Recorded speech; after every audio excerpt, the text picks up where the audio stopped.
Hello, my name's Dave Blottner and I'm running for City Council. Over the last 35 days or so, we've been out knocking on doors all across the city, hearing about concerns that you might have.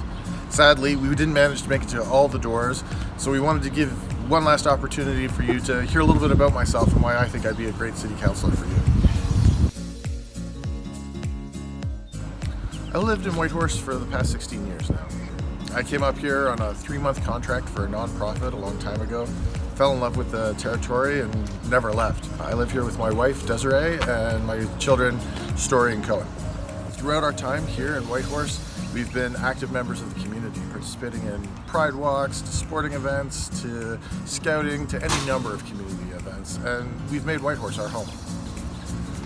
My background in Whitehorse has been primarily with nonprofits. I started out working for BITE, Empowering Youth, and then moving on to the Boys and Girls Club, where I became the executive director there.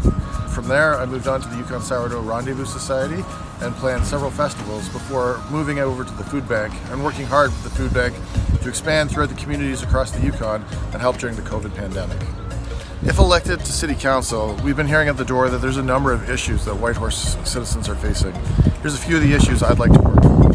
One of the issues we've been hearing a lot at the door is housing. It's hard right now. It's hard for everyone. It's hard for landlords. It's hard for tenants with the cost. It's hard for folks who want to try and buy a house. Landlords aren't opening up, and they're not opening up fast enough. Both residential and commercial. Businesses can't expand. City Council needs to work with our community, and we need to come up with a plan quickly in order to help end this housing crisis.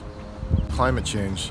We're living in a new climate right now. Snow that falls here, it's not the same snow that it used to fall. It's heavy, it's wet, we get freezes and thaws, and we need to work on our infrastructure and how we're going to clear roads and the priority that we're clearing roads. It becomes an accessibility issue to make sure that folks can get where they need to get within the city.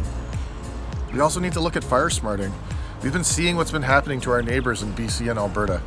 There's been a lot of forest fires that's happened there, towns that are being threatened, and Whitehorse, we're no different. We have to put the effort in and make sure our community stays safe. Transit, we're not going to get anywhere in the city. Parking, road congestion, all of these factors, they all revolve around transit. Our system currently is built on a 9-to-5 schedule for 9-to-5 employees, but a lot of the folks who rely on transit the most are folks who are on shift work, who need to work on weekends and evenings and on Sundays.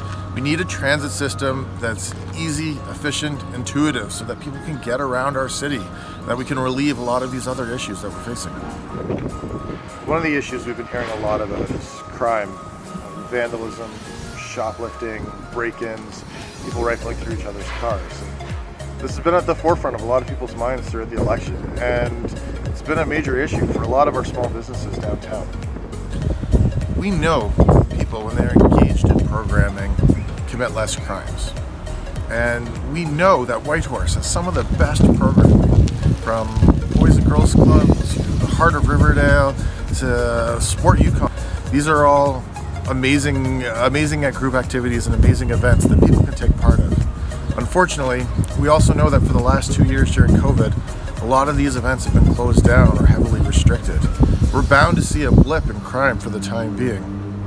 One of the things we need to do is help get these programs up and running consistently again.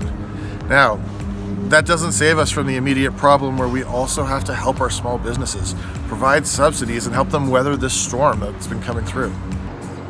These are just a few of the reasons why I'd like to be one of your city councillors. On October 21st, head to the polls. Please vote Dave Blottner for City Council. Thank you.